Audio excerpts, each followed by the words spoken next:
नमस्कार, माझं नाव प्रगत लोके आणि काही दिवसांपूर्वी आपण एक व्हिडिओ बनवलेला. तर त्याच्यामध्ये ना मी माझ्या भावाने एक घर बांधलेलं, बजेटचं घर, ओके, कोकणामधलं. आणि त्याच्यावरला तुम्ही खूप प्रतिसाद दिलात. जवळजवळ त्याला आता एक ना 10 लाख व्ह्यूज आले आहेत त्या व्हिडिओला, यूट्यूब आणि फेसबुक मिळून. आणि सगळ्यांना तशा प्रकारचं घर बांधायचं होतं, कारण ते स्वस्तातलं घर होतं. पण बघा, आता जर तुम्ही कोकणामध्ये घर बांधताय तर कोकणामध्ये ऊन पण आहे, भरपूर पाऊस पण आहे, ओके, आणि खाली हवा पण आहे. तर अशा वेळी नुसतं आपण कॉस्टला नाही बघू शकत, आपण क्वालिटीकडे पण लक्ष दिलं पाहिजे. आता क्वालिटीवरती कॉम्प्रोमाइज करायचं असेल तर तो तुमचा कॉल राहील, ओके. पण मी आज तुम्हाला या व्हिडिओमध्ये सांगणार आहे की जेव्हा एखाद्या घर तुम्हाला कोणतरी बोलतं की बाबा मी तुम्हाला 14 लाखात पण बांधून देतो आणि एखादं घर 20 लाखामध्ये पण बांधलं जातं, तर त्याच्यामध्ये काय डिफरन्स आहे? जेव्हा एखादं घर 20 लाखामध्ये बांधलं जातं, ओके, तर त्याच्यामध्ये कॉस्टिंग कुठे वाढते, कुठे कमी होते? आणि शेवटी बघा, सेफ्टी ही प्रत्येक वेळी क्लायंटची रिस्पॉन्सिबिलिटी असते. म्हणजे कितीही चांगला डेव्हलपर असेल, ज्याला त्यातलं नॉलेज आहे, तो म्हणाला की नाही नाही नाही हे असं झालं पाहिजे, तसं झालं पाहिजे, म्हणजे क्लायंट बोलला, क्लायंट बॉस आहे त्याच्यामध्ये, okay, client is a God. तर त्याने सांगितलं तर मग आपल्याला करून द्यावं लागतं. म्हणजे बेसिक आहे ना, जे कोकणामध्ये घर बांधलं जातं तर त्यातल्या बेसिक ज्या टर्म्स आहेत त्या समजून घेणार आहोत. इकडे आपल्याबरोबर आशिष आहे आणि इकडे आपल्याबरोबर प्रतिमेश आहे, ओके. आता ह्यांना हे प्रॉपर म्हणजे सिव्हिल इंजिनिअरिंगची डिग्री घेतलेली मुलं आहेत. आता हे जवळजवळ एक 12 वर्षाचा एक्सपिरियन्स, होय, ओके, 10-12 वर्षांचा एक्सपिरियन्स आहे. यांनी सगळ्या प्रकारचं बांधकाम केलं आहे, म्हणजे यांनी बंगले पण बांधले आहेत, आता यांनी बिल्डिंग्स पण मध्ये काम केलेलं आहे. तर ओव्हरऑल सगळ्यात एक्सपिरियन्स घेतलेला आहे. आणि आता या मातीतलीच मुलं आहेत ती, त्याच्यामुळे त्यांना या मातीची पण जाण आहे की याच्यामध्ये काय केलं पाहिजे आणि काय नाही केलं पाहिजे. तर आज आपण बघूया. त्यांनी मला अशी पूर्ण लिस्ट दिली आहे की या गोष्टी आपण करू शकतो आणि या गोष्टी नाही करू शकत. तर त्याच्यामध्ये ना आता एक आहे की फाउंडेशन इन सॉफ्ट सॉईल आणि foundation in hard laterite rock. याच्यामधलं डिफरन्स काय आहे, म्हणजे काय आहे? फाउंडेशन म्हणजे आता आपल्या देवगड साईडला जांभा दगड आहे, कातळ, त्याला आपण फाउंडेशन इन हार्ड रॉक म्हणतो. आणि ज्या ठिकाणी म्हणजे आपण जे आता उभे आहोत कातळावर, कातळ असेल तो हार्ड रॉक. आणि ज्या ठिकाणी आपली जमीन असते, माती असेल त्या ठिकाणी म्हणजे ती सॉफ्ट सॉईल. आणि त्याच्यानंतर अजून पण त्याच्यामध्ये एक डिफरन्स आहे वाळूमध्ये, म्हणजे मालवण वगैरे साईडचं जर कन्स्ट्रक्शन असेल तर ते पूर्ण वाळूमध्ये जातं. तर असे 3 टाईपचे पूर्ण फाउंडेशन आपण करतो, ओके, त्या टाईप. सो आता याच्यामध्ये पहिल्यांदा आता आपण 2 मेजर आहेत, ओके, तर ते आधी समजून घ्या. फाउंडेशन इन सॉफ्ट सॉईल आणि foundation in hard latrine rock. Latrine rock म्हणजे जांभा दगड, लॅट्रिन रॉक म्हणजे जांभा दगड. आता हे जे कन्स्ट्रक्शन केलेलं आहे ना, हे जांभा दगडावरती केलेलं आहे. तर या आता आपण बघूया. आता जांभळा दगडावरती तुम्ही म्हणताय की foundation in hard latrine rock 6 inch होतं, म्हणजे काय होतं नक्की? आपण जे एक्सकेव्हेशन करतो, एक्सकेव्हेशन म्हणजे काय म्हणतो? खड्डा करतो, खोदतो, ब्रेकिंग करतो. आता रेग्युलर आपण मातीमध्ये खोदतो, पण ज्यावेळी आता हार्ड रॉक येतो तर त्याला आपल्याला ब्रेकिंग करावं लागतं. म्हणजे ती मशीन ब्रेकर असते, जो कॉन्क्रीट ब्रेकर वगैरे, मग त्या ब्रेकरने आपल्याला पूर्ण अशी एक चरी मारावी लागते. ती साधारणतः ही आपलं 9 इंचाचं बांधकाम असेल तर आपल्याला 1 फूट 1.5 फुटापर्यंत विड्थला चरी मारावी लागते, जेणेकरून हा आपला दगड आतमध्ये बसला पाहिजे. आणि हे दगड बसवण्याचं कारण की ज्यावेळी आपण चौथरा उंची घेतो आणि त्यामध्ये आपण माती किंवा बोल्डर वगैरे भराव करतो तर त्यावेळी एक्सपांड होण्याचे चान्सेस असतात. काही जण ह्या कातळावर देखील बांधकाम करतात आणि पैसे वाचवतात. ओके, सो आता तुमचे पैसे वाचवायचे असेल आणि जर तुम्हाला सेफ्टीवरती कॉम्प्रोमाइज करायचं असेल तर मी तुम्हाला पहिलाच एक उपाय सांगितला की तुम्ही हे जे फाउंडेशन करायचं आहे हार्ड लॅट्रिन मध्ये 6 इंच, ते तुम्ही नाही केलं, पैसे वाचले, पण सेफ्टीवरती कॉम्प्रोमाइज झालं. ओके, पैसे वाचवले पण सांगितलं पण करून घ्या 6 इंच लॅट्रिन. ओके, तर आता हे पहिल्यांदा केलं, खड्डा खणला, नंतर मग काय होतं त्याच्यामध्ये? नंतर आपण डायरेक्ट बांधकाम करतो. ह्या ठिकाणी आपला जांभा दगड असल्यामुळे, म्हणजे कातळ असल्यामुळे आपल्याला तिथे सोलिंग किंवा पीसीसीची गरज पडत नाही. त्याच्यावर दगड लावण्यात हे आपण 2.5 फुटापर्यंत बांधकाम करतो. ओके, 2.5 फुटापर्यंत बांधकाम करतो आणि त्याच्यावरती आपण नेक्स्ट पॉइंट आहे तो क्लीन बीम. आता याच्यामध्ये बघा 6 inch foundation in hard laterite rock. मी तुम्हाला या ज्या रिअल इस्टेटच्या टर्म आहेत ना तर त्या आपण एक्सप्लेन करण्याचा प्रयत्न करतोय. त्याच्यानंतर येते ते plinth wall. Okay, plinth wall म्हणजे काय आहे? लॅट्रिन 9 इंच ही प्लिंथ वॉल आपली जी ग्राउंड मध्ये असते, फाउंडेशन मध्ये, तो आपला हे जी लादी असते त्याच्या खाली जो आपला स्ट्रक्चर असतो याला आपण सबस्ट्रक्चर बोलतो आणि ही प्लिन बोलतोय. Latrine 9 inch thick. 9 inch thick म्हणजे काय? हा जो दगड असतो ना आपला 9 इंच जाडीला असतो. हा आता सिंपल एक दगड आहे ना, 9 इंच जाडीला, त्याला आपण थप्पी दगड बोलतो. मग ही आपण एवढी आपली 9 इंचाची जाडी असते. ओके, ते असे लावले असे, म्हणजे ते लॅट्रिन 9 इंच थिक झाले. ओके, नंतर 6 इंच आरसीसी बीम. हा आरसीसी बीम, जो कॉन्क्रीटचा पोर्शन दिसतोय मधला आरसीसी बीम. ओके, आता हे आरसीसी बीम म्हणजे काय असतं, त्याच्यामध्ये काय जातं? ह्याच्यामध्ये आपण स्टील टाकतो, म्हणजे 8 mm चं स्टील, स्टिरप्स वगैरे असतात, रिंगा. जसं आपण RCC मध्ये बीम वगैरे कास्ट करतो त्याच्यामध्ये स्टीलचं रेन्फोर्समेंट असते, तशी रेन्फोर्समेंट आपण करतो आणि त्याच्यामध्ये M20 M25 चं कॉन्क्रीट टाकतो. आता ह्याची गरज काय, ज्यावेळी विदाउट हे पण घर बांधलं जातं, विदाउट हे पण घर बांधलं जातं, कॉस्ट पैसे वाचू शकता तुम्ही तिथे. कॉस्ट कटिंग साठी डायरेक्ट ह्या चौथऱ्यावर देखील काही जण भिंत बांधतात. पण ज्यावेळी स्ट्रक्चर स्टॅबिलिटीची गोष्ट येते त्यावेळी भिंतींना क्रॅक्स वगैरे डेव्हलप होऊ शकतात. काही ठिकाणी थोडे सॉफ्ट आपल्याला मिळालं कातळ किंवा काही, किंवा आपण एका साईडने वर रूम्स वगैरे बांधले, एका साईडला आपण ओपन ठेवलं तर तो लोड थोडासा इनबॅलन्स होतो. मग त्यावेळी हा RCC असेल तर लोड पूर्ण तो इक्वली डिवाइड करतो. त्याच्यानंतर अजून एक त्याचा प्लस पॉईंट काय असतो की आपला जो जांबा दगड असतो हा वॉटर ऍब्सॉर्प्शन करतो, पाणी जास्त सोकून घेतो. त्यामुळे ही ओल आहे ती अशी चढत चढत साधारण पावसाच्या पट्ट्यामध्ये रूमच्या बॉटम पर्यंत आपल्याला त्या ठिकाणी पकडला तर पेंट वगैरे आपला खराब होतो. कॉन्क्रीट ज्यावेळी तुम्ही मध्ये टाकता मग त्यावेळी ते चेन ब्रेक होते आणि तुमचं वॉटर सिपेज वरती जात नाही. त्याच्यामुळे हा इम्पॉर्टंट असतो कॉन्क्रीट. पण जर तुम्ही हे नाही केलं तर अगेन तुम्ही पैसे वाचू शकता. There is another way. तुम्ही पैसे वाचू शकता. ही जी आहे प्लेंथ ही आणि इथे 3 फीट केलेली आहे. तर याच्यामध्ये तुम्ही बघितलात 1 2 3 4 आणि खाली एक चिरा, 5 चिरे लागलेले आहेत. जर आता हे 5 चिरे नाही लावायचे असतील, आता काही काही जणांनी 4 चिरे लावले, तर 4 चिरे लावला तर तुमचा जो एक चिरा जो पूर्ण फिरतोय तर तो पण कमी होतो. पण मग ओल आहे ती वर चढू शकते तुमच्या भिंतीना. कारण पाऊस तुम्हाला माहिती आहे धो धो धो कोसळतो कोकणामध्ये. जर तुमची ही हाईट जास्त नसेल तर ओल तुमच्या वरपर्यंत येणार, तुमचा कलर खराब होणार, तुमचं सगळंच खराब होणार त्याच्यामध्ये. फंगस वगैरे पूर्ण आतमध्ये पकडतात, मॉइश्चर वगैरे येतो. पण चॉईस इज युअर्स. पैसे वाचवायचे आहेत तर तुम्ही ते काम करू शकता. जर तुम्हाला चांगलं घर बांधून हवं आहे जे लॉंग लास्ट टिकेल, सो तुम्हाला हे करावं लागेल. आता आपण येऊया ते सॉइल वरती. तर सॉइल मध्ये माझ्या मातीमध्ये आपण जेव्हा काम करतो तेव्हा मातीमध्ये काम करताना आपण काय करतो, पहिल्यांदा आपण 3 फूट चरी मारतो, म्हणजे आपण पूर्ण जे आपले बांधकाम करायचं आहे तसे आपण खड्डे मारतो चरी, आणि त्याच्यामध्ये आपण सोलिंग टाकतो. कारण बॉटम चरी मारतो म्हणजे कसं आहे माहितीये बघा, आता 1000 स्क्वेअर फीटचं असं घर बांधतो तर हा आता हॉल आहे, इथे बेडरूम आहे, इथे किचन आहे, तर हा हॉल आहे ना, हॉल त्याच्या 4ही बाजूने आपण चरी मारणार. पूर्ण म्हणजे जेवढ्या भिंती आता त्यामध्ये पण कॉस्ट कटिंगचा विषय येतो. समजा आता आपला पूर्ण प्लॅन प्रमाणे इंटरनल रूम आहेत, काही जण काय करतात भरावा आतमध्ये स्टेबल राहण्यासाठी साईडच्या भिंती फक्त बांधतात आणि मधल्या ज्या रूम्स असतात त्या फाउंडेशन डेप्थ पर्यंत घेत नाहीत. जे ओरिजिनल सॉइल असते तिथून वरती फक्त त्यांचं बांधकाम करतात. आपण काय करतो, आपण सर्व रूमला चरी खोदतो, जिथे जिथे भिंत आहे तिथे तिथे चरी येणार, तिथे चरी येणार आणि त्या ठिकाणी सोलिंग PCC सर्व येणार. आणि त्याच्यामध्ये आपण 3 फीट खाली खोदतो. होय. आणि म्हणजे 3 फीट आपण खाली खोदल्यानंतर त्याच्या वरती हे अजून 3 फीट म्हणजे टोटल आपल्या जवळजवळ 6 फीट पर्यंत. म्हणजे 1 फुटाचं आपण सोलिंग PCC सोडलं तर 5 फूट आपली हाईट होते. 5 फूट म्हणजे त्याच्यामध्ये अजून चिऱ्याची लाईन लागणार, म्हणजे एक्स्ट्रा चिरे लागणार त्याच्यामध्ये. अगेन मी तुम्हाला सांगतोय की बेसिकली बघा, तुम्हाला जर प्राइस सेव्ह करायची असेल ना तर तुम्ही वेगवेगळ्या प्रकारे सेव्ह करू शकता. पण तुम्ही त्याच्यामध्ये सेफ्टीला कॉम्प्रोमाइज करताय. सो या गोष्टी मेजरली तुम्हाला सांगतोय. सो आता हे याच्यामध्ये एक हे होतं 3 फीट एक्सकॅव्हेशन विथ 9 इंच सोलिंग. म्हणजे काय आहे, आता जी आपली खडी येते, खडीचा जो मोठा दगड असतो, म्हणजे जेव्हा काळा दगड त्याला ते क्रशर मध्ये ब्रेकिंग करून एक साधारण 6 इंच 8 इंच 9 इंच साईज मध्ये असे तुकडे असतात मोठे. म्हणजे जशी आपली हा आपला लॅटराइटचा आहे तर तसा तो पूर्ण काळा येतो. जे आपले रेल्वेच्या याला जे खडी वापरतात ना सेम तसा काळा दगड, त्याला रवाळी म्हणतो सोलिंग साठी. 9 इंच सोलिंग आणि त्याच्यावरती आपण 3 इंच PCC कॉन्क्रीट म्हणजे सिमेंट आपण त्याला पूर्ण लावून टाकतो. हे पण काय करतो, कारण ज्यावेळी आपण बांधकाम वगैरे करतो तर त्यावेळी आपल्याला प्लेन सरफेस मिळायचं. मातीत जर तुम्ही केलं किंवा सोलिंग ते असे चिरे डळमळणार, म्हणून एक सरफेस तयार होण्यासाठी लेवल करून घेतले आणि मग चिरे लावले. सो सॉइलिंग आणि पण सॉइलिंग म्हणजे मातीमध्ये घर बांधणं एक्सपेन्सिव्ह आहे का की चिऱ्यामध्ये किंवा कातळावरती?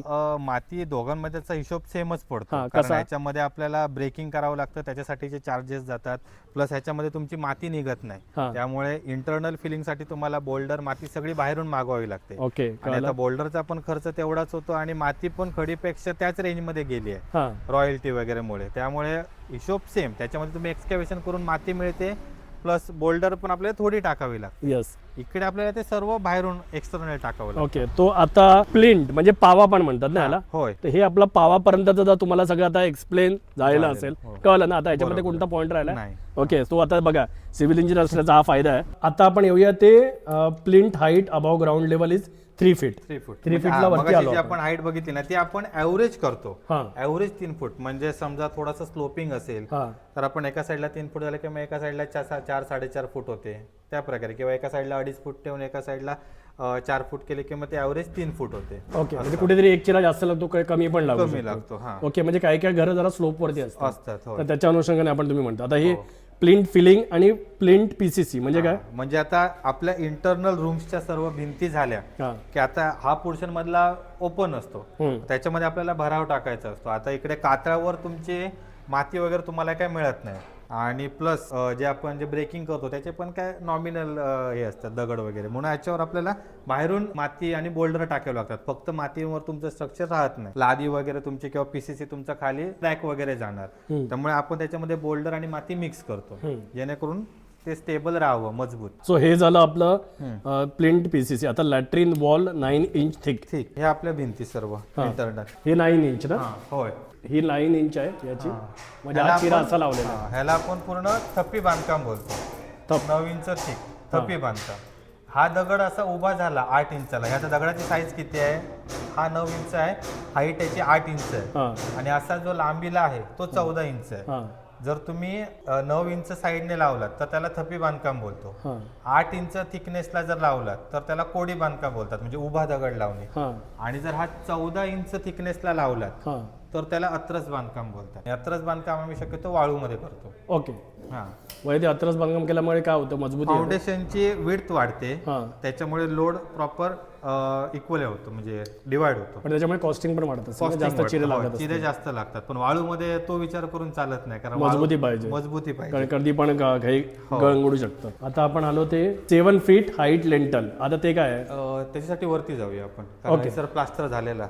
सो या तुम्ही बघू शकता ऍक्च्युली घर बांधणं. सो बघा आता आपण आलो ते पहिल्या मजल्यावरती, तर तसंच काम खालती ग्राउंड फ्लोअरला झालेलं आहे. तर आता पहिल्या मजल्यावरती आता 7 फीट हाईट लेंटल. लेंटल म्हणजे काय प्रकार आहे नक्की ऍक्च्युली. लिंटल म्हणजे आपण डोअर आणि विंडोवर जो सपोर्टिव्ह मेंबर टाकतो. आता बघा हा आहे, म्हणजे डोअर आणि विंडोवरचं जे आपलं बांधकाम, आता ही आपली साईड डोअरची ओपनच राहणार ना, याच्यावरती काहीतरी बांधकाम असल्याशिवाय तिकडे वरती स्पेस लोड घेणार, लोड घेणार, दगड खाली येतील, दगड खाली येतील. त्यामुळे आपण हा लिंटल टाकतो. याच्यामध्ये पण कडाप्पा टाकतात, प्रेकास्ट वाले पण टाकतात, पण आपण हा संपूर्ण सर्व भिंतींवर कास्ट करतो. सर्व भिंतींवर कास्ट केल्यामुळे काय होतं की सेम स्ट्रक्चरला जे क्रॅक जातात इनबॅलन्स म्हणजे लोडमुळे, तो पहिला जात नाही. त्याच्यानंतर अजून कास्टिंग करतो म्हणजे त्याच्यामध्ये आता काय काय आहे, एक तर सिमेंट आहे, हो, आणि प्लस स्टील रेन्फोर्समेंट. आता बॉटमला जे आपण 8 mm च्या साड्या वापरतो, तर इकडे ओपन स्पेस जास्त असतात.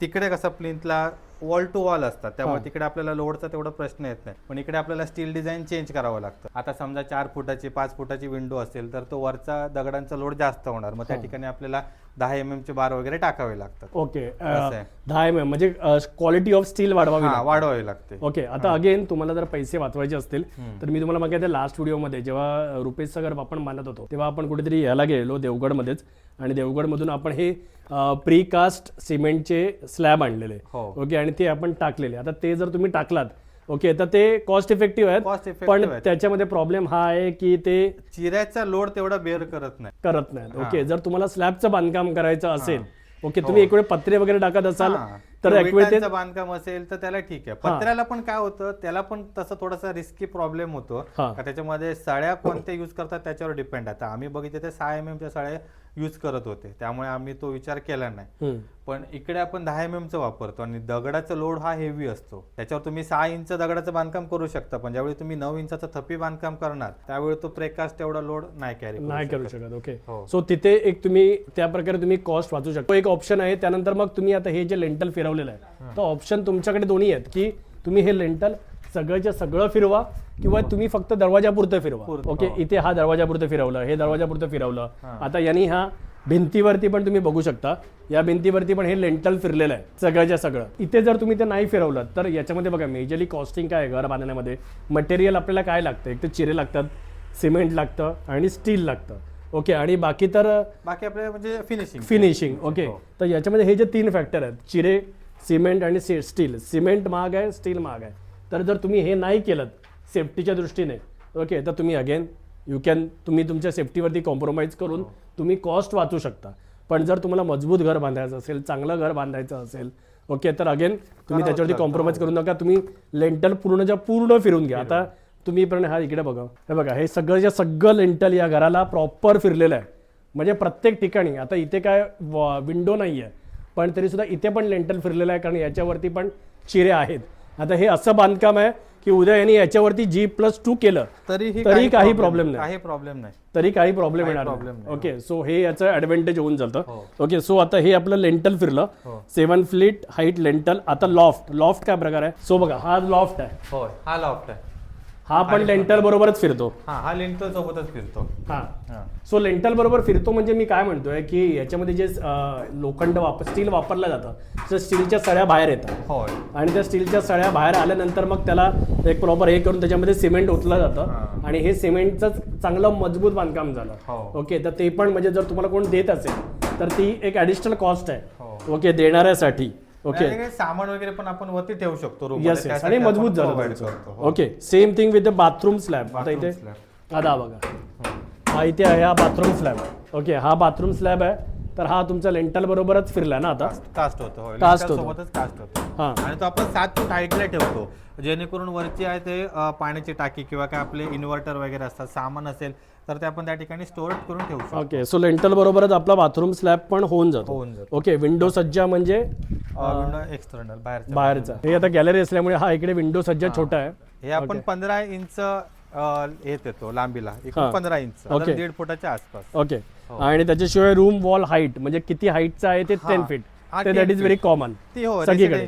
म्हणजे 7 फीट झाले, त्याच्यावरती समजा तुम्ही 2-3 चिरे लागले की तुमचं होऊन झालं 10 फूट होऊन. Okay, roof type is plain RCC slab with 5 inch thick with beam. आणि म्हणजे आपला हा स्लॅब आहे तो 5 इंचचा स्लॅब असणार. ओके, तर त्याच्यामध्ये पण काय कॉस्ट कमी केली जाते का कशा प्रकारे?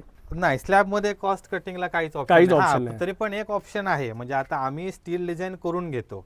आता काही ठिकाणी आता तुम्ही खाली बघितलं की हॉलची आपली लेंथ जास्त होती, त्यामुळे आपण एक्स्ट्रा त्याच्यामध्ये स्टील डिझाईन टाकलेलं आणि बीम पण टाकलेलं आहे. त्यामुळे ते एक झालं. प्लस त्याच्यामध्ये अजून काही जण काय करतात, कॉस्ट इथे पण टाकलंय ना आपण बीम? हो, इकडे पण बीम. इकडे मी दाखवून टाकतो. तर याची पण एक कॉस्टिंग आहे. ओके, सो जर तुमचा हॉल मोठा असेल तर बघा, आता हा इथे ना बीम येतोय मध्ये. ओके, म्हणजे स्लॅब तर आहेच, पण त्याच्याशिवाय हा एक बीम टाकलाय, म्हणजे ना पूर्णच्या पूर्ण एरियावरती असा लोड नाही येणार. कारण शक्यतो एवढा जास्त लांबी रुंदीला आपण स्लॅब 10 बाय 12 पर्यंत ठीक आहे, स्लॅब सिंगल मध्ये कास्ट होऊ शकतो. पण हा तर किती जवळपास 15 फूट बाय 12-13 फूट आहे. ओके, त्याला तेवढा नाही. आता एक हे बोलत होते की स्लॅबचं घर आणि जर आपण पत्रे टाकले, आता जे फायबरचे पत्रे येतात, तर त्याच्यामध्ये कॉस्टिंग मध्ये किती फरक पडतो? कॉस्टिंग मध्ये तसा जास्त नाही फरक पडत. समजा याला जर 100 रुपये खर्च येत असेल तर त्याला 60-70 रुपयापर्यंत तरी जाणारच. कारण शेवटी तुमचं भिंतीचं बांधकाम वाढतं, पत्र्याच्या खाली GI चं स्ट्रक्चर वगैरे असणार ते पण आहे. आता त्याच्यामध्ये पण तुम्ही हेवी वापरणार, लाईट मिडल वेट वापरणार, ते डिपेंड आहे. परत आता फायबरचे पत्रे त्याचं पण कॉस्टिंग सेमच जातं. हो, आता आम्ही ऍव्हरेज काढलं तर स्लॅबला 100 रुपये लागतात, तिकडे याला 60-70 रुपये. ओके, म्हणजे तुम्ही तेवढे पैसे वाचवू शकता, पण शेवटी स्लॅब आहे. ओके, कारण कसं आहे, एक मजबूती येते. आता इकडे माकडांचे एवढे त्रास आहेत. ओके, तर फायबरचे पत्रे आहेत मजबूत, पण आता त्यांना एक मार्केटमध्ये येऊन 3 वर्ष झाली. ओके, तर अजून कम्प्लीट रिपोर्ट आला नाहीये. ओके, पण यस, आतापर्यंत तरी तग धरून आहेत. म्हणजे रुपये तरी मी बघितले किंवा ज्याने लावलेत, पण अजून रिपोर्ट यायला वेळ आहे. म्हणजे 8 वर्षानंतर काय होतं, 10 वर्षानंतर काय होतं, तर ते आता टाइमच ठरवेल. ओके, अजून एक स्लॅबचा, तर हा बीमचा विषय झाला. जे आपलं स्लॅबची रेन्फोर्समेंट असते, आता आम्ही स्लॅबची डिझाईन करतो तर त्याच्यामध्ये आपलं 10 mm आणि 8 mm चं कॉम्बिनेशन करतो स्टीलचं, जेणेकरून स्लॅबला मजबूती येते. त्यानंतर ज्या ठिकाणी आपले पाण्याची टाकी वगैरे स्टॅटिक लोड पूर्ण असतो, त्या ठिकाणी आपण 10 mm आणि 10 mm चेच कॉम्बिनेशन घेतो, मेन बार, डिस्ट्रीब्युशन बार. असं साधारण कोण करत नाही. राईट, बघा, जिथे जिथे स्टील तुम्ही कमी करणार ना, स्टील एक्सपेन्सिव्ह आहे. हो, सिमेंट एक्सपेन्सिव्ह आहे, आणि आपले चिरे. ओके, जेवढे तुम्ही चिरे कमी करणार, स्टील कमी करणार आणि सिमेंट कमी करणार, पण तेच घराला मजबूती देणार, तेवढं तुमची कॉस्टिंग कमी होत जाणार.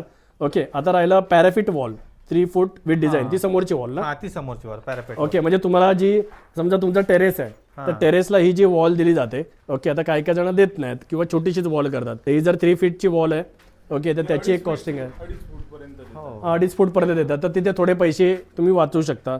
ओके, हां, एक लाईन पूर्ण कमी होते. एक लाईन पूर्ण कमी होते म्हणजे काय सोपी गोष्ट नाही. 1000 स्क्वेअर फीटला किती चिरे लागत असतील एक लाईन कमी झाली तर? 200 जरी तो फरक पडतो. 200चा फरक पडतो. 200चा फरक म्हणजे तुम्ही पकडा आता एक गाडी आपली येते 5.5 पर्यंत ना, 450 दगड, पण एक दगड पडतो 30 रुपयाने. लावण्याची त्याची मजुरी 20-22 हां, रुपये, ती वेगळी मजुरी 50 रुपये. त्याच्यासाठी सिमेंट वाळू ते वेगळे. आता हे कॅल्क्युलेशन मी केलं नाही. मी फक्त डायरेक्ट ना गाडीचा हिशोब लावला. गाडीचा हिशोब मला माहिती आहे गाडी कितीला येते चिऱ्यांची, पण चिरा लावण्याचा पण खर्च आहे, सिमेंटचा खर्च आहे, बाकी सगळ्या गोष्टी पण आहेतच त्याच्यामध्ये. तर त्याच्यामध्ये आपण बरीच कॉस्टिंग सेव्ह करू शकतो. Okay, so again option is yours की तुम्हाला टेरेस कसं डेव्हलप करायचं आहे, तुम्ही त्या प्रकारे कॉस्टिंग करू शकता. आता मोस्टली तरी झालं ना आपलं आता मेन आलं ते एक स्टेअरकेस आणि internal staircase railing. Internal staircase railing आपल्याला तिकडे बघता येईल. हां, अच्छा, हे रेलिंग ना, इथे आपण रेलिंग देतो ते ना, सेफ्टी रेलिंग. हां, सेफ्टी रेलिंग. आता आपण आलो ते परत एकदा ग्राउंड फ्लोअरला. सो बघा, आता मेन तर आहे स्टेअरकेस मध्ये पण तुम्ही पैसे वाचू शकता. ओके, आणि जर पैसे नाही वाचवायचे असतील तर तुम्हाला खर्च थोडा वाढतो स्क्वेअर फीटचा. ओके, आता स्टेअरकेसचा ना थोडा कॉम्प्लिकेटेड विषय आहे. कधी कधी ना याच्यावरूनच ना कॉन्ट्रॅक्टरमध्ये म्हणजे डेव्हलपर बरोबर आणि माणसांची क्लायंटची भांडणं होतात. ओके, आता याच्यामध्ये भांडणं का होतात तर कसं होतं माहिती आहे, आपण जेव्हा घराचं म्हणजे आर्किटेक्चर करतो, प्लॅन करतो, त्याच्यामध्ये आपण बघतो अरे की माझं घर आहे 940 स्क्वेअर फीटचं, 100 स्क्वेअर फीटचं, आणि त्यानंतर ना त्याच्यामध्ये अचानक 150 स्क्वेअर फीट वाढतात. तर ते कसे वाढतात? कारण जर तुम्ही हे स्टेअरकेस जर इथून असं केलं, ओके, तर याच्यावरती जर तुम्ही बघितलात तर याच्यावरती तुम्हाला ही अशी वेगळी टोपी करून घ्यावी लागते. तर याच्यामध्ये परत म्हणजे ते खालचं झाल्यानंतर सिमेंट त्यांना वरती परत एकदा स्लॅब टाकायचा आहे आणि हा एक्स्ट्रा पडतो स्लॅब टाकणं. ओके, तर तो जवळजवळ 120 ते 150 स्क्वेअर फीट पर्यंत होतो. ओके, सो आता ते तुमच्यावरती आहे की जेव्हा तुम्ही 1000 स्क्वेअर फीटचं घर बांधता, ओके, तर त्याच्यामध्ये तुम्ही 940चं घर बांधलात आणि ते 120चं म्हणजे तुमचं 120 स्क्वेअर फीटचं झालं. तर ते तुम्ही सुरुवातीलाच क्लिअर करून घ्या. किंवा दुसरा ऑप्शन आहे की तुम्ही बाहेरून पण जिना करू शकता. बाहेरून कसं, बाहेरून फक्त मग जिन्याची कॉस्टिंग, प्लास्टर, लादी, त्याचा तोच खर्च ऍड केला, त्याचा खर्च होतो. ओके, सेफ्टी असतं, हे सेफ्टी असतं घराच्या आतून तुम्हाला करायचं तर. आणि सेकंड आहे की आता ह्याच्यामध्ये पण तुम्ही जर या पायऱ्या उंच केलात तर तुमची लेंथ कमी होते. ओके, आणि एरिया पण कमी होतो. एरिया पण कमी होतो, झाल्यावर लेंथ कमी होते, एरिया कमी होतो, पैसे वाचतात. ऍक्सेस करायला कठीण. त्यामुळे काही काही घरामध्ये तुम्ही बघितलं असाल, आता आपल्या मालवणच्या बंगल्यामध्ये तुम्ही बघितलं असणार, ही जी वॉल आहे स्टेअरकेसच्या मागची वॉल आहे ती अशी बाहेर आलेली असते. ओके, फर्स्ट लँडिंग बाहेर आलेलं असतं. जेव्हा ते बाहेर येतं ना तर त्यावेळी ऑफकोर्स त्याचा परत स्क्वेअर फीट वाढतं. ओके, तिथे समजा किती स्क्वेअर फीट वाढेल तरी सुद्धा ते साधारण 7-21 साधारण 30-35 स्क्वेअर फीट वाढतं. 30-35 स्क्वेअर फीट. आता 30-35 स्क्वेअर फीट आपल्याला असं वाटतं की जास्त नाही, पण 30-35 स्क्वेअर फीट आपण जर समजा 2000चा रेट लावला, ओके, तर 3 दुणे 6. ओके, तर 60,000 रुपये आपले वाढतात त्याच्यामध्ये. ओके, सो तुम्हाला ती कॉस्ट कमी करायची असेल तर जिना तुम्ही शॉर्ट करू शकता. ओके, म्हणजे तुम्ही जिनाची हाईट म्हणजे ही वाढू शकता. थोडं तुम्हाला अनकम्फर्टेबल होईल असं पायरी चढून जाताना, कारण या पायऱ्या तुमच्या छोट्या होतात. Okay, so again that is the options to you. Okay, की तुम्हाला पायऱ्या मोठ्या हव्या आहेत, सिनियर सिटीजन आहेत घरामध्ये, प्रशस्त पायऱ्या हव्या आहेत, प्रॉपर कम्फर्टेबल वरती चढून जायला, गोल फिरायला हवा आहे, किंवा नको असेल तुम्ही ओके आम्ही मॅनेज करू. ओके, तर तुम्ही तिथे एक कॉस्टिंग तुमचं वाढतात, 60,000 रुपये तुमचे वाढू शकतात. Okay, so that was about staircase. आता इंटरनल स्टेअरकेस रेलिंग म्हणजे हे जे रेलिंग लागतं ते, आता ते तुम्ही कशा प्रकारचं करता ते त्याच्यावरती आहे. नंतर हा आपला वरांडा ना, हा वरांडा. ओके, सो हा आपला वरांडा आहे. सो वरांडाला आपण असं काय करणार, वेगळं लुक देणार ते तुमच्यावरती आहे. त्यानंतर मग स्टील तुमचं कोणतं वापरलं जातं, स्टील तुमचं जिंदाल वापरलं, जिंदाल वापरलं तर तुम्हाला चांगली क्वालिटी मिळते जिंदाला वापरला तर. आता त्याच्यामध्ये पण विषय आहे स्टील मध्ये. आता लोक सांगतात की ब्रँडेडचे चार्जेस वगैरे जास्त आहेत, पण ते काही जणांचा काय असा विषय असतो की नाही त्याने नाव दिलं म्हणून त्याचे ब्रँड म्हणून किंमत जास्त आहे, पण जर ऍक्च्युअल मध्ये तुम्ही त्याचे टेस्ट रिपोर्ट काढलात तर त्याच्यामध्ये तुम्हाला मायनर फरक मिळणार आणि तोच मायनर फरक इम्पॉर्टंट असतो.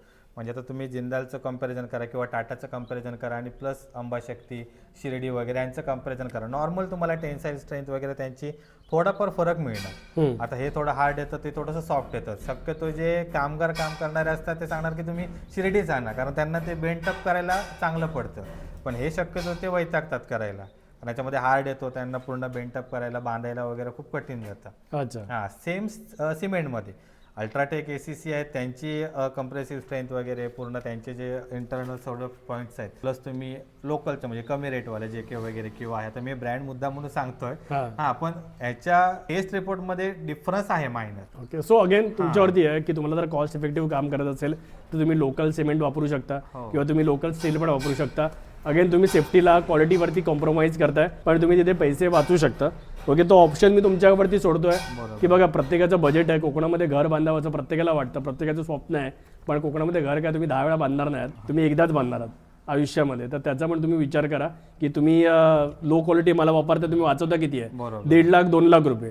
त्याच्यापेक्षा जास्त तर तुम्ही सेव्ह नाही करू शकत. ओके, जास्ती असं मला असं वाटतं 2.5 लाखापेक्षा जास्त नाहीच होणार. ओके, पण त्याच्यामध्ये तुम्ही घराच्या क्वालिटीवरती कुठे ना कुठेतरी कॉम्प्रोमाइज करताय. ओके, सो तो कुठेतरी नंतर मग 2 वर्षानंतर भिंतीला क्रॅक जाणार, सीपेज वगैरे होणार किंवा जमिनीला म्हणजे खालून पाणी वरती येणार भिंतीना, तर ते सगळे तुम्हाला प्रॉब्लेम आहेत. परत स्लॅबचे लिकेज वगैरे आहे, हे सर्व प्रॉब्लेम नंतर स्टार्ट होतात साधारण 1-1.5 वर्षानंतर. ओके, आता बाकीचे मेन आयटम म्हणजे यांच्याशी डिस्कस करतो तुम्ही. तर मेन डोअर आहेत, इंटरनल डोअर फ्रेम आहेत. ओके, त्यानंतर मग इंटरनल डोअर पॅनल्स आहेत, विंडो फ्रेम्स आहेत, स्लायडिंग विंडो आहेत, window grill, bathroom door panel, kitchen ओटा up to 10 feet, kitchen tiles, sink, bathroom tiles, internal plaster, external plaster, plumbing. याच्यामध्ये कुठे कॉस्टिंग कमी होऊ शकते का? त्याच्यामध्ये नाही होत, कारण ते आता संपूर्ण ओपन म्हणजे जे सर्व विजिबल आयटम्स आहेत. विजिबल आयटम आहेत. ओके, तर त्याच्यावरती तुमच्यावरती आहे की तुम्हाला काय लावायचं, त्याच्यावरती मोस्टली काम होऊन जातं. प्लंबिंग. ओके, त्यासाठी आपण एक फिनिश झालेली साईट आहे देवगडची, ती पण आपण बघू शकतो. ओके, चला मग आपण तिकडे जाऊया. ओके, चला आता नवीन साईट वरती जाऊया. सो आता आपण आहोत एका पूर्णपणे फिनिश घराच्या समोरच, आणि हे घर आहे हे आशिष किती स्क्वेअर फीट मध्ये बनवलेलं आहे? 1100 स्क्वेअर फीटचा एरिया आहे. ओके, हे 2 BHK आहे? हा, 2 BHK. तर याचं स्ट्रक्चर कसं आहे? आता आपण हा एंटर केल्यानंतर ग्राउंडला 1 BHK आहे, पहिला हॉल आहे, त्याच्यानंतर लेफ्ट साइडला इकडे हा समोरचा हा बेडरूम आहे, त्याच्या बाजूला स्टेअरकेस आहे, आणि राईट साइडला तिकडे किचन आहे. आणि वरती स्टेअरकेस वरती गेल्यावरती सेम एक बेडरूम आणि टॉयलेट बाथरूम आणि स्टेअरकेसची आपली टोपी, जिना टोपी. आणि हा इकडे छोटासा टेरेस आहे ओपन. ओके, सो अशा प्रकारे हे 1100 स्क्वेअर फीट मध्ये घर बनवलेलं आहे. आणि आता मी याचं मेन डोअर बघितलं, आशिष एकदम मस्त अट्रॅक्टिव्ह वाटतं. तर हे कशामध्ये बनलेलं आहे? ऍक्च्युली CNC मशीनवर करतात, आणि सागवानी फ्रेम आहे आपली, सागवानी डोअर फ्रेम आणि पॅनल. आणि त्याच्यामध्ये जी डिझाईन असते ती ऑनर ज्या प्रकारे रिक्वायर्ड करतात, त्यांना जशी पाहिजे त्या प्रकारे करू शकतो, आपण बनवून देतो त्याच्यामध्ये. प्रॉब्लेम नाही. सो याच्यामध्ये इंटरनल डोअर फ्रेम आहे, 70 rupees square feet granite frame. त्यामध्ये जो ब्लॅक मध्ये आपला ग्रॅनाइट येतो 75 RS स्क्वेअर फीटचा, तो आपण लावतो विंडोच्या फ्रेमला. विंडोला सिंगल साइड लावतो, जो बॉटमला आपली ज्या ठिकाणी स्लायडिंग बसते तर इकडून पाणी वगैरे येऊ नये म्हणून तिकडे आपण डबल ग्रॅनाइट लावतो, बाकी पूर्ण सिंगल फ्रेम फिरते. ओके, डोअरला 3 साइड फिरतात आणि ते डबल मध्ये फिरतात, जेणेकरून आपला डोअर पॅनल त्याला अटकला पाहिजे. आणि internal door panel laminated single panel म्हणजे ते लॅमिनेटेड आपले जे प्लायवूड मध्ये येतात ना, ते आपले डोअर पॅनल, त्याच्यामध्ये जी डिझाईन वगैरे असते तर ते ऑनर. आणि याच्यामध्ये जर कॉस्ट इफेक्टिव्ह राहायचं असेल तर काय करता येतं लोकांना? लो क्वालिटीचे. सागवानीच्या ऐवजी प्रेकास्ट वगैरे मेंबर हे सिमेंटच्या येतात फ्रेम. त्यानंतर याच्यामध्ये पण फणसाच्या फ्रेम येतात किंवा जंगली लाकडाच्या फ्रेम येतात मेन डोअरला, ते वापरू शकतो. हे आता लॅमिनेटेड आहेत, ते आपले वॉटरप्रूफिंग डोअर आहेत. त्याच्यामध्ये पण तुम्ही साधे प्लायचे वगैरे किंवा सिमेंटचे वगैरे ते पण लावू शकतात. ओके, आणि स्लायडिंग विंडो याच्यामध्ये एनोडाइज पण ॲल्युमिनियम स्लायडिंग. हो, आता हे एनोडाइज पण मटेरियल त्याच्यामध्ये पण 3 प्रकार येतात. एक आपलं सिंपल ॲल्युमिनियम, त्याच्यानंतर एक येतो पावडर कोटेड, आणि एक हायेस्ट मध्ये हा एनोडाइज आहे, जो आपला थोडा golden with mosquito net. Okay, म्हणजे त्याला व्हेंटिलेशन वगैरे झालं. आणि window grill 10 mm MS grill with design. जे आपल्या विंडोच्या सेफ्टी ग्रिल असतात तर ते आपण 10 mm ची याच्यामध्ये देतो, स्टील मध्ये. ओके, आणि बाथरूम डोअर पॅनल परत फोम और PVC, ते light weight. Door window fixture steel. जे आपले कडी वगैरे असतात, त्याच्यानंतर हँडल वगैरे असतात, स्टॉपर, हे सर्व स्टील मध्ये. किचन ओटा अप टू 10 फीट. किचन ओट्याचा एक विषय असतो की तो काही जणांना मोठा पाहिजे असतो, तर आपल्या एस्टिमेट मध्ये आपण 10 फूट पर्यंत जो सफिशियंट आहे वर्केबल वगैरे, तो आपण 10 फुटापर्यंत प्रोव्हाइड करतो. जर 10 फुटाच्या वरती असेल तर आपण एक्स्ट्रा. काही जणांना L टाईप मध्ये वगैरे हवा असतो, त्यामध्ये तो वाढतो जरा. ओके. आणि किचन टाईल्स. किचन टाईल्स काही जण 7 फुटापर्यंत करतात, जो आपला लिंटर लेवल असतो, पण आपण 10 फुटापर्यंत करतो. कारण जे आपली गॅस वगैरे मग जरा वाफ किचन वगैरे टाईल्स असते, कमी लावायचे असेल त्याचे तिकडे पैसे वाचू शकतात. Sink steel medium size. Okay. Bathroom tiles full 7 foot ते पण पूर्ण येतं. Okay. Internal plaster 10 mm, external plaster 12 mm. हो. आणि एक्सटर्नल प्लास्टर मध्ये पण आपण काय गोष्टी करतो की ज्या ठिकाणी पावसाचा वगैरे पोर्शन त्या ठिकाणी आपण डबल कोट पण देतो, जेणेकरून पाण्यापासून प्रोटेक्शन झालं पाहिजे. प्लस आपण आता आपले जे बाउंड्रीज वगैरे असतात ते ऑफसेट आहेत ना केलेले, त्याला आपण खालून एक ग्रूव्ह दिलेला आहे.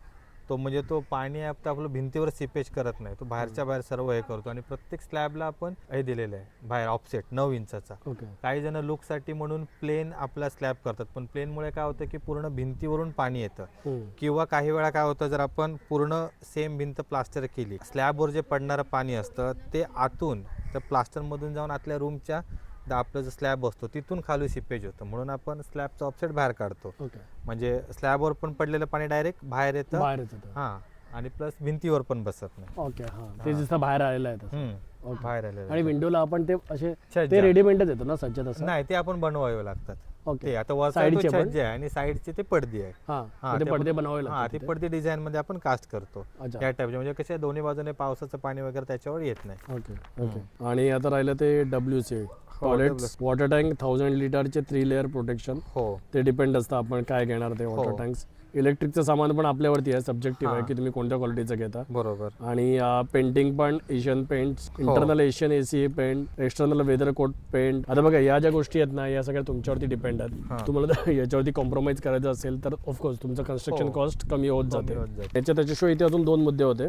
Electricity supply and water provided bye owner असतो. ओके.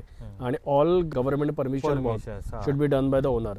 ते पण खूप इम्पॉर्टंट आहे. येस. आणि rate will be change as per as location of the site and transportation of material. म्हणजे आता कसे हे आता साईडला आपल्याला साईडला इकडे सामान वगैरे स्टॉक करण्यासाठी जागा आहे. काही ठिकाणी पूर्ण कंजेस्टेड एरिया असतो, त्या ठिकाणी आपल्याला पूर्ण म्हणजे समुद्र किनाऱ्याच्या वगैरे बाजूला असतात ना, छोट्या छोट्या वाटा असतात, तिथून आपल्याला पूर्ण मॅन्युअली सामान शिफ्ट करावं लागतं. रस्त्यावर तुम्ही खडी वाळू दगड उतरवा, तिकडून सामान शिफ्ट करून साईटवर घेऊन जा. मग त्या ठिकाणी तो जो ट्रान्सपोर्टेशन चार्जेस असतो तो आपण एक्स्ट्रा घेतो. तो आपण या बिल्टअपच्या एरियामध्ये कॅल्क्युलेट करत नाही. सो ओव्हरऑल तुम्हाला एक आयडिया आली असेल की जर तुम्हाला कोकणामध्ये स्वस्तात घर बांधायचं असेल, ओके, तर तुम्ही ते कसं बांधू शकता आणि कोणकोणत्या गोष्टींवरती तुम्ही कॉम्प्रोमाइज केलं, ओके, तर त्या अनुषंगाने तुमची जी कॉस्ट आहे घर बांधण्याची ती रिड्यूस होते. पण कुठे ना कुठेतरी तुम्ही सेफ्टीवरती पण त्याच्यामध्ये कॉम्प्रोमाइज करता, क्वालिटीवरती पण कॉम्प्रोमाइज करता. आता that's up to you. Okay. तर तुम्ही आता G+1 जर बांधत नाही आहेत, जे लेंटल आहे, लेंटल फिरवतोय, तर तिथे तुम्ही कॉम्प्रोमाइज करताय. ओके. तर नॉट म्हणजे ॲडवायजेबल, पण तुम्ही जर केला तर त्याच्यामध्ये तुमचा कॉस्ट इफेक्टिव्ह होऊ शकते. आणि वापरतात शक्यतो वापरतात. ओके. फक्त म्हणजे विंडो पुरतच तुम्ही फक्त लेंटल फिरवा किंवा दरवाजा पुरतच फक्त तुम्ही लेंटल फिरवा. ओके. सो त्या अनुषंगाने पण तुम्ही काम करू शकता.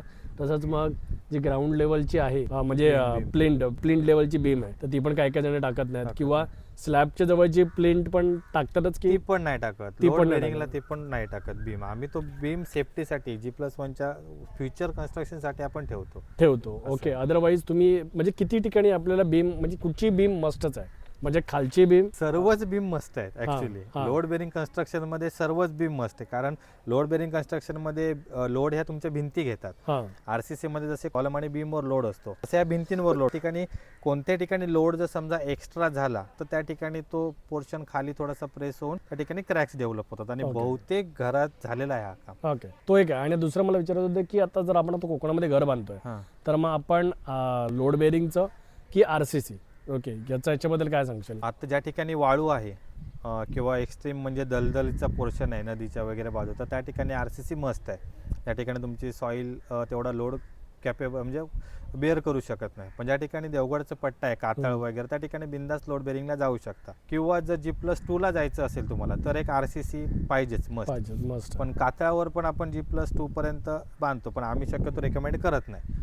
शक्यतो आपण G+1 ला लोड बेरिंग सजेस्ट करतो. आणि बघा कोकणामध्ये तुम्ही येताय घर बांधताय, तर I think G+1 is more than enough, best. Okay. कारण साठी व्यवस्थित स्पेशियस. आता हे पण बघा 1100 स्क्वेअर फीट मध्ये घर बांधलेलं आहे, त्याच्यामध्ये तुम्हाला काय पाहिजे? 2 बेडरूम आहेत, ओके, हॉल आहे, किचन आहे, खाली बेडरूम आहे, तुम्ही बघू शकता, वरती बेडरूम आहे, वरती छोटा टेरेस पण आहे तुम्हाला मस्तपैकी. आता हे सुद्धा घर आरामात 1100 स्क्वेअर फीट मध्ये बांधलेलं आहे, इन्क्लुडिंग टोपी वगैरे सगळं मिळून सगळं मिळून हे 1100 स्क्वेअर फीट मध्ये झालेलं आहे. सो तुम्ही अशा प्रकारचं पण एक घर बांधू शकता, विच इज अ व्हेरी तुम्हाला एका चांगल्या बजेटमध्ये बांधून मिळेल. तुम्हाला जर असं कोकणामध्ये जर क्वालिटी घर बांधायचं असेल ओके, तरी सुद्धा स्क्रीनवरती जो नंबर दिसतो त्याच्यावरती तुम्ही कॉल करू शकता आणि अधिक माहिती घेऊ शकता. कोकणामध्ये म्हणजे बेसिकली सिंधुदुर्ग जिल्ह्यामध्ये ओके, सिंधुदुर्ग जिल्ह्यामध्ये तुम्हाला कुठेही बांधायचं असेल तर तुम्हाला ती सगळी इन्फॉर्मेशन मिळून जाईल.